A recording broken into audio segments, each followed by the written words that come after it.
I've hated LTV to CAC for a while because it basically just sounds like fun with numbers. And I think with AI, it's even less trustworthy. Maybe this is the final nail in the coffin. Someone had taken a picture at the OpenAI demo day or something. It showed the top companies based on token usage. I went to the meme from The Big Short, like they're not admitting it, they're bragging about it. What if you're just burning fuel on creating cat pictures, right? Hey, Ben's on the line. Put Gordy on the screen. I lived in Naples, Florida. Right behind my house is where they hold the US championships for pickleball. The noise on that would be so annoying. I did not expect that private equity had gotten into this too. The tipping has gotten out of control. Have you seen the meme when somebody gets heart surgery and then the doctor hands them like the iPad? It's like, pick your tip option. From Mostly Media, it's Mostly Growth. Go-to-market strategist Kyle Poyar and CFO CJ Gustafson share smart takes on growing revenue and running a company. Pricing, unit economics, AI, leadership, candid insights for CEOs, CFOs, and CROs, or anyone else aspiring to climb to the C-suite. This is Mostly Growth. Hey, thanks for listening. We'll be right back after a word from our sponsors. Here's a growth tax nobody talks about. Every new monetization model you ship creates a nightmare for your finance team. Add usage-based pricing? Now you're tracking consumption against commitments. Launch product bundles? That's multiple performance obligations per contract. Offer mid-cycle upgrades? Woo! Good luck reallocating revenue manually. The irony is brutal. The pricing innovations that drive growth are the same ones that often break your finance process. But that's exactly where RightRev shines. RightRev is the revenue recognition engine built for companies that can't afford to let accounting slow down growth. Here's what most people miss, and I've come to deeply appreciate. Revenue recognition isn't just a finance problem, it's a go-to-market enabler. When your RevRec is automated, your product team can ship new pricing without asking finance for permission. And your sales team can close creative deals without worrying about downstream chaos. To get up on my CFO soapbox for a sec, I love talking about creative pricing models, hybrid pricing, credits, tiered usage. It's where real growth happens. But I've seen too many companies where the sales team is celebrating a huge quarter while finance is still trying to figure out how to recognize half of it and crying in the corner. RightRev lets you experiment with pricing without wrecking your close process. And honestly, in a world where your pricing model might change 3 times next year, that flexibility is everything. If you want to scale your monetization without breaking your books, visit RightRev.com. That's RightRev.com, where modern monetization meets bulletproof accounting. Here's a question. When was the last time you really had time to focus on growth and not chasing contract renewals, tracking shadow IT spend, or explaining rising software costs to the board? Yikes! The truth is, traditional spend management is broken. If you're still piecing together data from 5 different systems just to figure out what you're actually spending, while vendors keep on pushing those auto renewals and price hikes, my friend, I got a solution for you. That's where Tropic comes in. Tropic is an intelligent spend management solution that consolidates your spend data and processes into one unified offering, enabling insights and decisive action. It doesn't just show you where the problems are, it helps you solve them. From spotting hidden optimization opportunities like duplicative spend, to automating those painful procurement workflows, to giving you the best market data that turns every vendor negotiation in your favor. Tropic combines smart insights with real human expertise to keep you ahead of the curve. And I can say firsthand because I've used them for over 2 years. Their SaaS platform helps me with price checks. It helps me keep my calendar organized of when renewals are coming up and I can actually visualize it. And let me say, it saves me more than 10 hours a week on vendor management, and we've saved a ton on renewals. I'm walking into the boardroom with a lot more confidence. Isn't it time to turn your spend management into your competitive advantage? Visit tropicapp.io/mostlymetrics. That's tropicapp.io/mostlymetrics. If you run go-to-market, you already know the problem. Your go-to-market data is everywhere. Ads, CRMs, sales calls, marketing, spreadsheets, but you're still guessing what to do next. HockeyStack is the AI platform for modern go-to-market teams that collects all your customer data and unifies it into a single system of action. Then you deploy AI agents that prospect the right accounts, help reps close and upsell deals, improve forecast accuracy, and automate what's already working across sales and marketing. Instead of running 5-year-old processes manually, your go-to-market team finally has agents that understand your ICP, your funnel, and your buying motion, and they execute on it. That's why teams like RingCentral, Outreach, ActiveCampaign, and even Fortune 100 companies rely on HockeyStack to cut through the noise, eliminate wasted spend, and make better go-to-market decisions faster. That's HockeyStack, the AI platform that helps go-to-market teams make space to think and win. Welcome back to another episode of Mostly Growth, the mostly serious podcast for anyone who cares about startup growth. We're back from the break, guys. How was your Christmas and New Year's? I'm dying inside, man. I'm so unslept right now. Unslept? You mean you were taking care of a newborn baby? It's more I wake up every time my wife goes to take care of the baby. So, She's got to be quieter. she's got to be quiet. No, it's like I have 3 kids and it's like I think they take turns on whose turn it is to wake up in the middle of the night. I'm on duty for the other 2 who should be sleeping, not the baby, but all good, man. I'm glad to be back in the seat. Glad to hear it. Yeah, we definitely want to cover some potentially reliable things we read at 2 a.m. And I know you've had a lot of reading at 2 a.m. 2 a.m., recently. 3 a.m. I'm up reading, baby. I made it to the end of the internet. Well, now you'll just get to the AI slop. That's like the AI generated stuff about all the things you read the first time. Well, on my end, I drove out to Cleveland, where my family's from. I've got a massive family. My grandma on my dad's side had 10 kids and 25 grandkids, and a lot of them still live out in rural Cleveland area, like an hour outside of Cleveland. And it was really funny to ask them about AI and like tell them about what I'm doing. I got to hear this. What's the dispatch from the Midwest family on AI? What are they using it for? My mom, I asked her if she uses AI, and she was like, chai chi chi? That's what she thought ChatGPT was, chai chi chi. Delicious chai chi chi. It's Ben's new drink. Although I have to say, like, it just goes to show how bad of a name ChatGPT actually is for like such a popular product. It's such a terrible name. So my mom has like no idea what this is. My dad's on ChatGPT all the time in voice mode, like asking it everything. It is basically his best friend, and I think he believes everything on ChatGPT is 100% accurate. So it kind of goes on the other end of the spectrum. My sister exclusively uses it on voice mode, but she does it in public settings. I'm like, Christina, that's not acceptable just to be talking to this thing. She's like, but I got the answer of like where we should park or where we should go to dinner. I'm like, still. Some of my younger cousins, I've got some Gen Z cousins, they rock the whole baggy jeans and all that. But for some of them, AI is like cool. Like one is a real estate agent, but he has a ChatGPT like plus subscription. He's like using it all the time. He knows everything about Sam Altman. He was like, oh yeah, I might cancel my ChatGPT because Gemini is better now with Gemini 3. I'm using Nano Banana. I'm like, what are you even using all of this for? You're a real estate agent. But like, there's definitely some street cred with the younger crowd to work in tech. Now, do you think they're much more willing to try new things because they're a generation who grew up with tons of apps on their phone?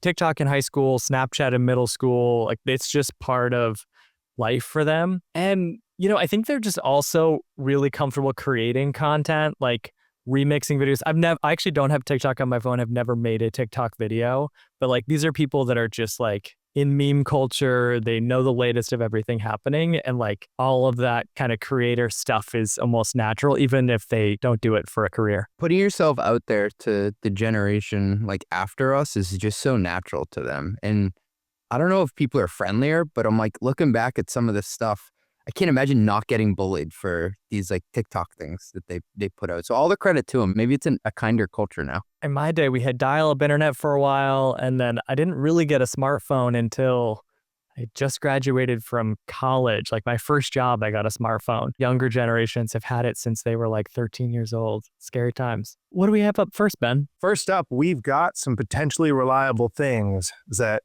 some of our sleepier guys, some of our sleepier hosts are reading at 2 a.m. Well, Kyle, I told you I've been to the ends of the internet, and part of this was studying up on some stock trends, I'm not a stock picker, but every once in a while I'll get in there and I'll check the performance. What do you think is the best performing stock of the 2010s? I would have to say Apple. I mean, like iPhone and AirPods as recurring revenue now, iPad, all the things. I thought it was either Apple or Google. I'm like, no way, it's not one of these two companies. It is Domino's Pizza. Domino's Pizza. Yeah, so you can see Amazon, Apple, Facebook. Domino has been not only a steady Eddie, they've been in hyper-growth mode when it comes to their share price. And so if you remember, they did this whole campaign. It was probably in the 2013, 2014 timeframe, Kyle. And it was one of the most genius marketing campaigns ever. They basically just said, hey, we know we suck and we know we can do better. Here are all the things we're rolling out. Like, they completely owned it. They basically said, yes, our pizza is cardboard. We're going to make it better. And then they came out with this repeatable playbook for all their franchisee owners. And it did wonders. And they paired that with going hard into mobile and making a mobile app so they knew who the people were. We've joked on the podcast before, like Outbound Pizza. Producer Steve joked that he got a notification from the Domino's app saying, hey, we have this deal for you. So Domino's is like the most tech forward leaning of the fast casual restaurants, and it shows up in their stock price. That is impressive. I wonder what they're trading at as like, revenue multiple or like EBITDA multiple. Are we looking at our first edition of the podcast of an X-axis crime? No, I'm good, dude. I'm good. 2010, 2012, 2014. Should this start with Christ back here is what I'm saying? Starts with the Mesopotamian times. According to our friends over at multiples.vc, they're trading at almost 4x revenue. 4x revenue? That's better than a lot of tech companies right now, actually. The median's 4.5 for tech companies. Holy shit, they're trading at 17x EBITDA. That is amazing for a services business. Way to go, Domino's. So on my end, I was reading about Pickleball, which all of my family in Ohio is obsessed with. It's also like there's so many indoor pickleball places that you can play out in Ohio. So like it's just such an easy thing to do in the winter. And I didn't know until now. It's like one of the best private equity roll-up plays out there. Have you guys seen this? I lived in Naples, Florida for the last 3 years, and right behind my house is where they hold the U.S. championships for pickleball, and there's over 100 courts. And so I would go over there sometimes, try to get a sweat, break some ankles with the older folk. The noise on that would be so annoying. I did not expect that private equity had gotten into this too.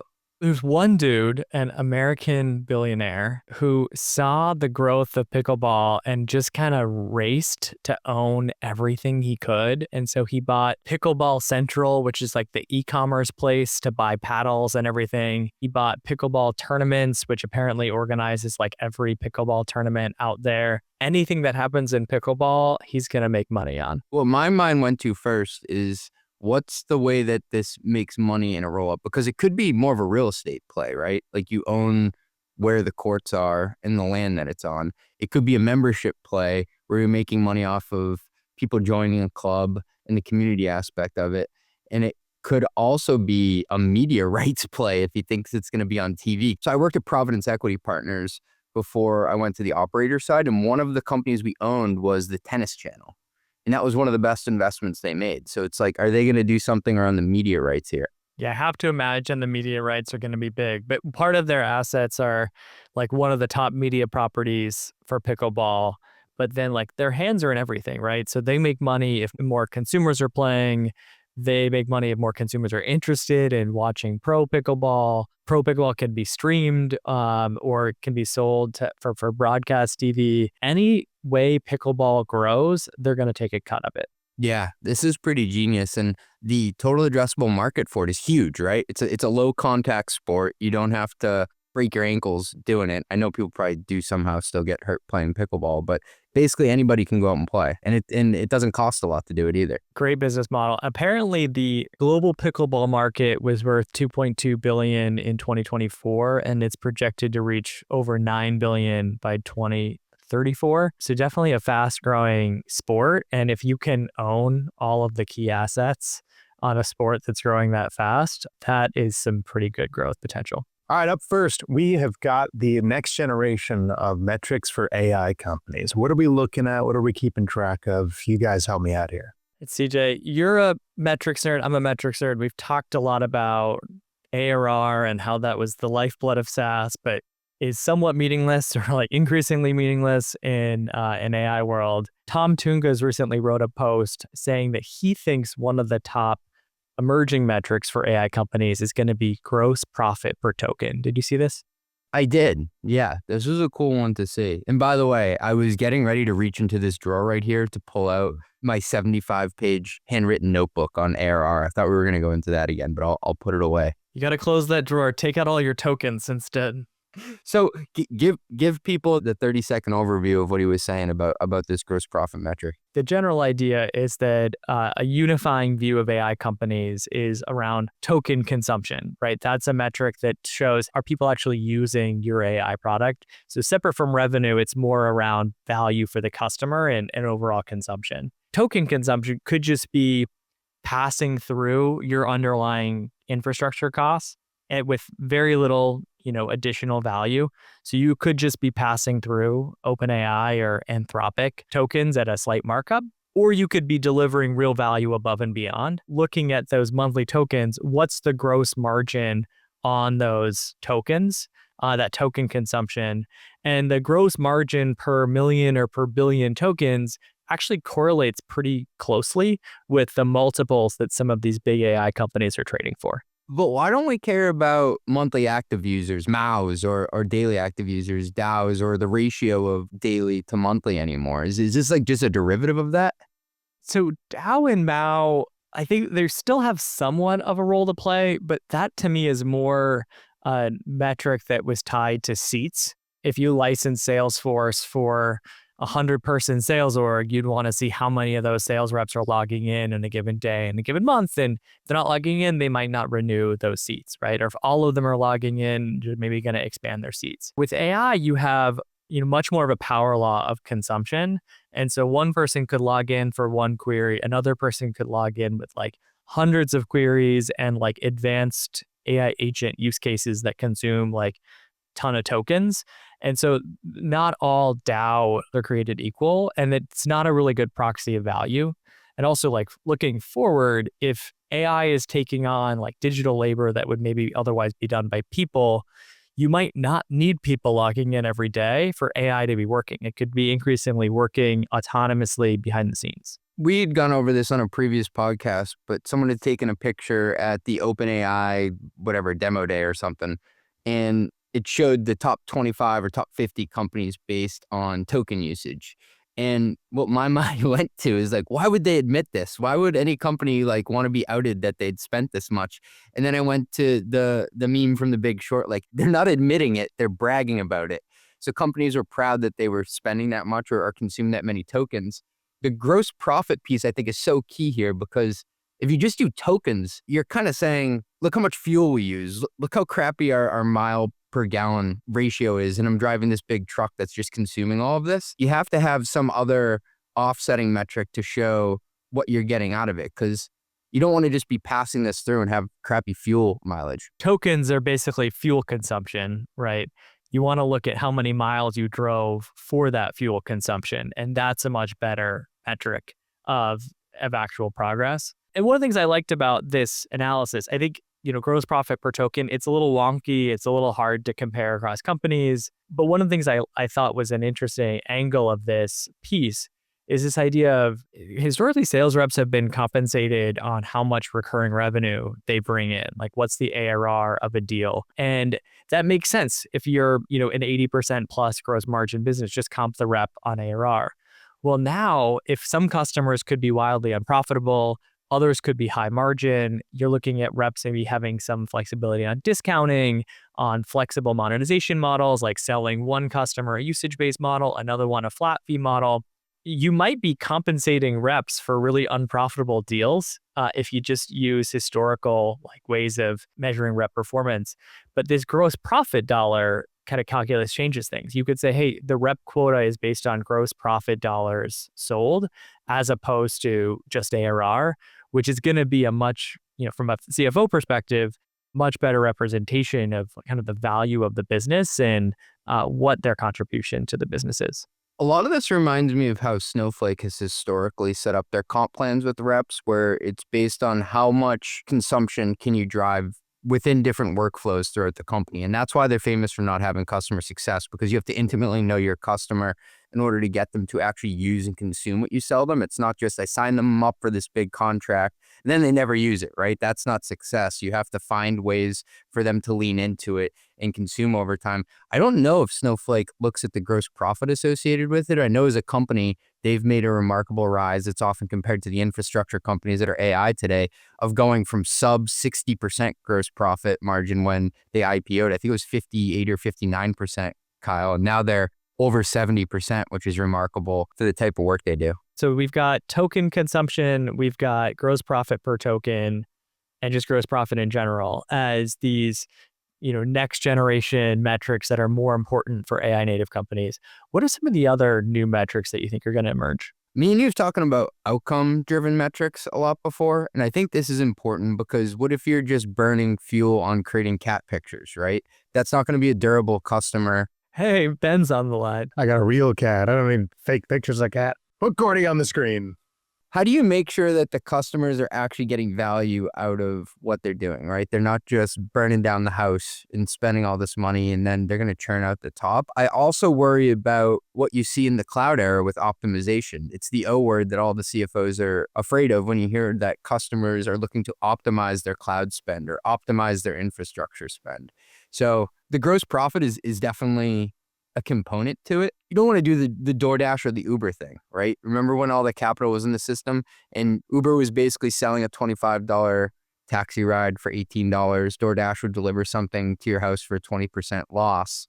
I loved the days of the VC subsidies. I could take an Uber pool for like $0. It was great. I think there's something here about outcomes, but you're the expert on how to set that up. When AI is being used, it can be used kind of in co-pilot or assistive mode, right? Where it's summarizing something for you, it's giving you ideas or recommendations, or it could work more autonomously and own the work product. I think outcomes are a lot easier to measure when AI owns something and can act autonomously than when it's just a co-pilot. But I also think the overall value proposition to customers is way higher if we can get to outcomes. So I think that's an area where we need to go. And that's going to be what unlocks the ability to sell into headcount budgets, for example, as opposed to just technology budgets. I don't think we're fully there yet as an industry outside of maybe specific vertical AI companies. So on mostly metrics, I always say that the GOAT of SaaS metrics historically is revenue per employee. Kyle, do you think we'll ever measure the revenue per agent, either as the company selling agents to another company, similar to how you could say a rep brings in X amount in quota or is able to drive this much revenue for us from a profit angle or from a productivity angle within the company, saying that we've deployed these agents, this is how much revenue we're able to drive per agent? If you listen to like a Jason Lemkin, who was recently on Lenny's podcast, he might say, hey, yeah, we're going to replace the sales team with 10 AI agents and look at the performance of those AI agents. I don't know if I like personally care a whole lot of like revenue per AI agent, but I do care about like productivity per dollar spent, which is maybe a different way of looking at it. So what's the ARR per dollar spent on headcount and AI agents or just general go-to-market technology? And in theory, as we invest more in AI, we should be able to drive that productivity number up. But I'm less concerned if that number is going up because people are more efficient at what they do or we're bringing in AI agents who are effective. I just care we're being more productive and having more essentially work output. Well, that's what I was going to say. Eventually, it does show up in your revenue per employee, right? Because they're more productive. You could increase this, productivity per dollar spent metric by either like an ARR per employee metric going up certainly helps. That's kind of the, ultimate North Star. You're also factoring in how much you're spending on AI.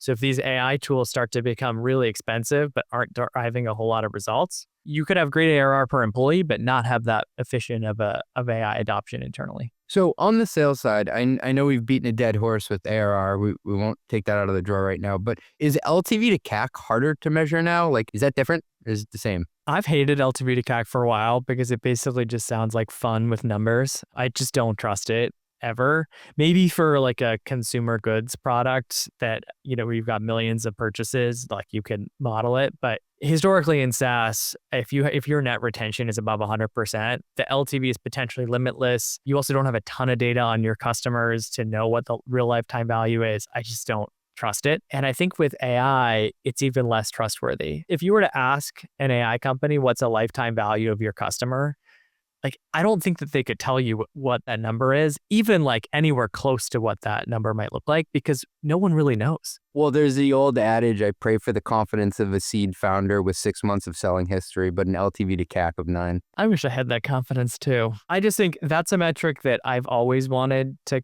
go away. And I think maybe this is the final nail in the coffin. We talked a little bit about outcome delivery.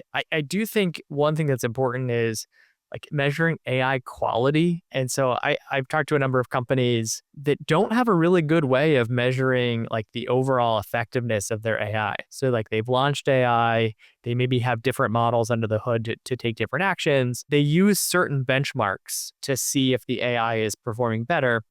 But those benchmarks in testing don't necessarily line up with like the real world experience of users. And so if we've talked about like Fixer, for example, in the email space.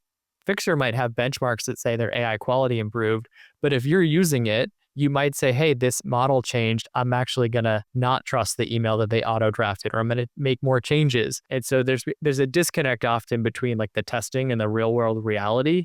It's also hard to tell if as AI models are getting better, is that translating into downstream benefits like more usage, more expansion, better retention, and so on. And so some sort of like AI quality metric that's objective and correlates with business KPIs, I think will be the new version of what we had called product activation before. If we're replacing selling software with selling labor, but it's not actually a human, right?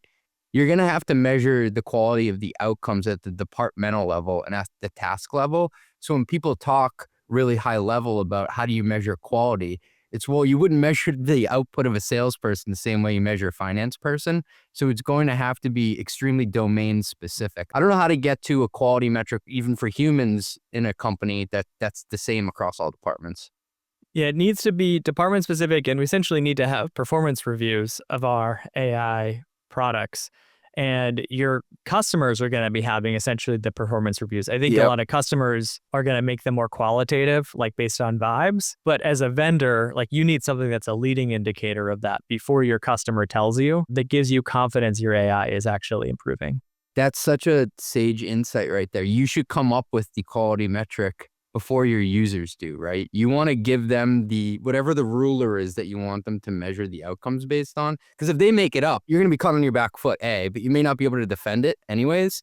So it's kind of like you want to lead the witness. So this is how you should measure the success of our product. Exactly. And that if that starts with measuring, how your product works for your customers, you could then also translate that to, hey, this is the North Star KPI for the product team going forward.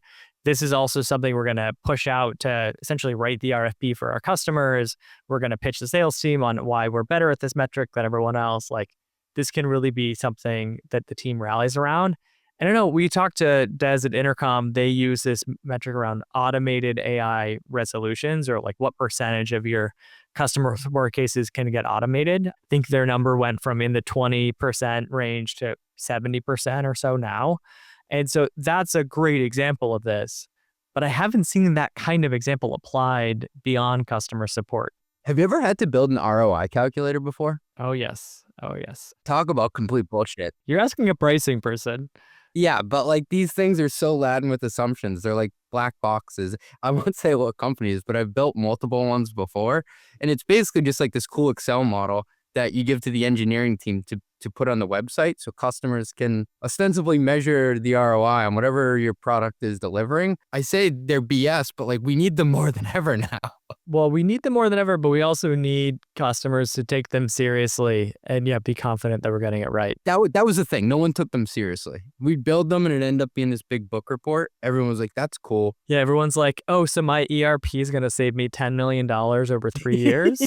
Yeah, Forrester would have these like, it's a 1,700% return on investment. And you're like, I don't even know how to do that math. We talk about like the metrics changing for AI companies.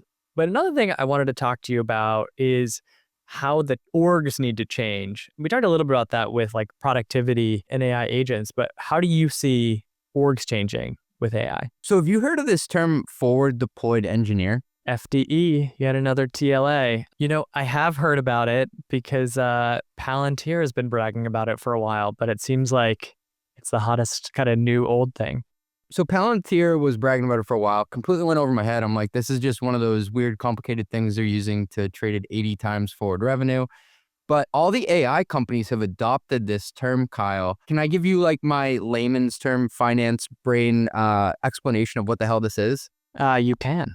So if you think about a systems engineer involved in a typical sales process, they help come up with the technical requirements that a customer needs to say, yes, this is what good looks like. The idea here is that AI is so flexible and the use cases are either so specific to that customer, or you don't even know how you're going to solve it yet, but you think you have like these modules that you can put stuff on top of.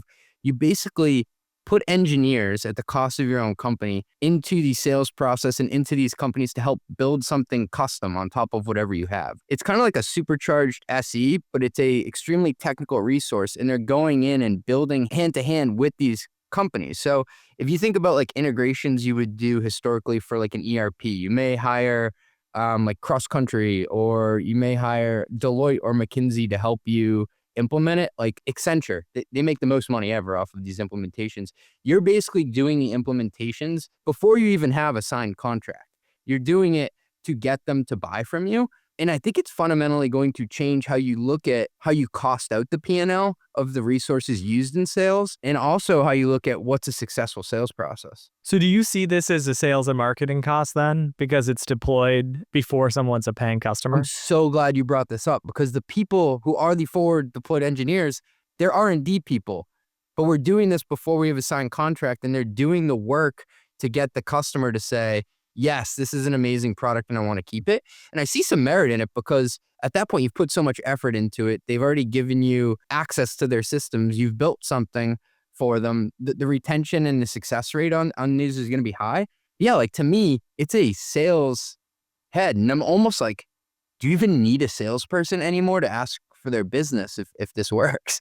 Yeah, should the FDE just be the sales rep themselves and own a quota? I think to me, the big distinction that I'm still trying to figure out with these roles is, are they just a salesperson who's technical and can essentially help prototype a solution or kind of build a V1 with the customer? Or is this really an engineering role? They're working with customers who maybe you're the first pilot customer in an industry, but whatever they build with that customer, they're going to productize and they can sell that to like 100 other customers.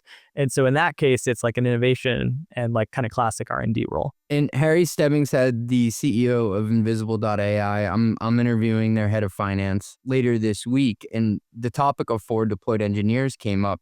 And it's kind of crazy to think that these AI companies have these 5 aircraft carriers of products that they can land anything on.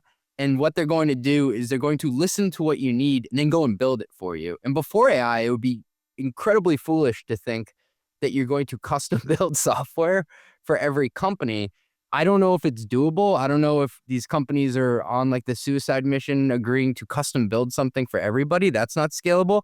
But if it's possible, it does change the pre-sales process and also what people are buying. These aren't the same SKU book that me and you are used to. I mean, we've all used tools like Lovable, Cursor, Replit. Like we've seen this experience of like typing in to a prompt bar what we want to go build and seeing a prototype like almost instantaneously. Now, there's still work to be done to get that prototype into production, but you could almost think for some of these companies, like the FDE doesn't necessarily need to be building something that is the final production use case for the customer, but they should be customizing the demo and the experience so that it looks and feels hyper relevant to what the customer is trying to do.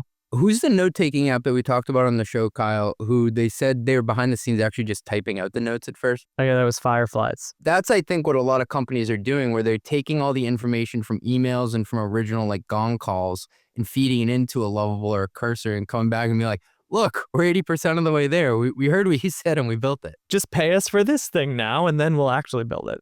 I thought it was a funny Reddit thread here, and it said forward deployed engineer is just a fancy new name for a high paid consultant who can code. Changed my mind. If that consultant is bringing in business, it's worth it. But I think that's the big question is like, how do you compensate these roles and how much of it is more classic, like salary, like an engineer, plus, maybe some stock-based comp. And then how much of it is performance-based tied to like, some sort of like win rate around when they're brought in. If it's not a one-for-one swap where salespeople are coming out and these really expensive engineers are going in, your customer acquisition costs and your CAC payback period could be really high, Kyle. FDEs are obviously top of mind with AI companies. Are there other roles that you think are going to be like the next FDE? You start. You seem to have one in mind. I mean, I'm still learning these roles. We've talked before about go-to-market engineers too. That is a role that's been popularized by the Clay team that essentially can automate a lot of go-to-market plays around sales and marketing. I do think there's a lot of interest in that role. I haven't seen the number of like jobs and hires take off, but there's a lot of interest. And I think some of the companies that have brought in that kind of role are certainly seeing value from it. So that could be another one of these FDE concepts, but time's going to tell. Next up, we've got one of my favorite segments, pricing in the real world. Surprise, they're all my favorite segment. I have a couple of these this week. So one of them, I told you I was driving from Boston to Cleveland and back from Cleveland to Boston to see my family. Got stuck in a snowstorm in upstate New York on the way back and needed to spend the night in the Finger Lakes region. One thing is I was looking at pet fees. I had my dog with me. You would not believe some of the pet fees at these hotels. This one that I looked at, I almost booked it. And then I realized they wanted to charge $100 per stay and $75 per day for a pet. So $175. It's actually going to be more expensive for the pet to stay at the hotel room than for me to stay at it. What did they expect your dog to do to the room? Your guess is as good as mine. I swear he's well trained. He's a small Boston Terrier. But these pet fees are getting out of hand and they're like the least transparent things ever. There's a website. It's like Bring Fido or something. Yeah, that one. I want to buy this website and monetize the lead gen. I think this is genius. So that was one for me. Another one, dog related. I noticed something when booking my dog for daycare recently. There was a tipping option for doggy daycare. Is that like a thing? Am I supposed to tip for doggy daycare? It technically is a service-based business. Like you don't tip for your kids' daycare, do you? Hell no, but they ask for donations all the time. I don't know what they're going to. The tipping has gotten out of control. Have you seen the meme when somebody gets heart surgery and then the doctor hands them like the iPad? It's like, pick your tip option. Just going to ask you a quick couple questions here. Yeah, the dentist too. Everyone wants a tip these days. I'm already paying $50 a day for daycare. Pass on that one. It's also hard to like tip before you get the service. That's the worst. That's like, it's just hard for me to know. It's like, well, are you going to do a bad job if I don't tip? All right, I had one final one that's also inspired by this road trip. I was really thinking a lot about pricing on this trip. The final one was thinking about toll roads. So I was on 90 the whole time. You hit a lot of tolls driving from Ohio to Boston on I-90. I was realizing that basically toll roads are like through the roof right now. And part of the reason why is as people drive more and more electric vehicles and as like gas taxes have kind of stopped being as big of a revenue generator, our infrastructure needs to be paid somehow. And folks are kind of looking at toll roads as the answer for how to pay for our aging infrastructure. That's why I take the chopper everywhere I go. It's just a usage-based pricing, right, Kyle? You know, it is basically usage-based pricing. I actually think we need congestion fees in cities, kind of like what New York did. I'd love to see that in Boston, personally. For a while, toll roads came with the cost of like having to have manual people on the toll collection. But now that can all be automated, like I think they should just go in a lot more places. That's what Adam Sandler's job was in Big Daddy. He worked the toll booth. All right, CJ, I have another business idea for you. It's to own a toll road so that you can make all of the profit. Isn't it funny, though, that whenever you're called a toll in the context of business, it's extremely negative? Like with APIs, oh, that's just a toll we have to pay. Not many better businesses out there than the toll operator. Ben, what's this propaganda you want to tell us about? Oh, what do you guys think about paying depending on how heavy your vehicle is and like how many miles you drive? Because like CJ and his G-Wagon driving around, that's a heavy car. I drive a Ford Raptor, Ben. I'm not, the podcast isn't that successful yet. But hey, man, you drive your Raptor around. It's heavier than my Subaru Impreza. That's just, daintily touching the road. And then you're out here monster trucking over me. I think whatever makes CJ pay the most in tax, I'm in favor for. Mostly Growth is a Mostly Media production. Executive produced by Ben Hillman. That's me. Nothing said on this podcast is intended to be business or investment advice. It's the sole opinion of CJ, Kyle, and Ben. Just some guys who love talking growth. Mostly. If you like this podcast, hit subscribe. Give us 5 stars or hit like. The algorithm overlords thank you. Drink water, call your mom, and have a great day.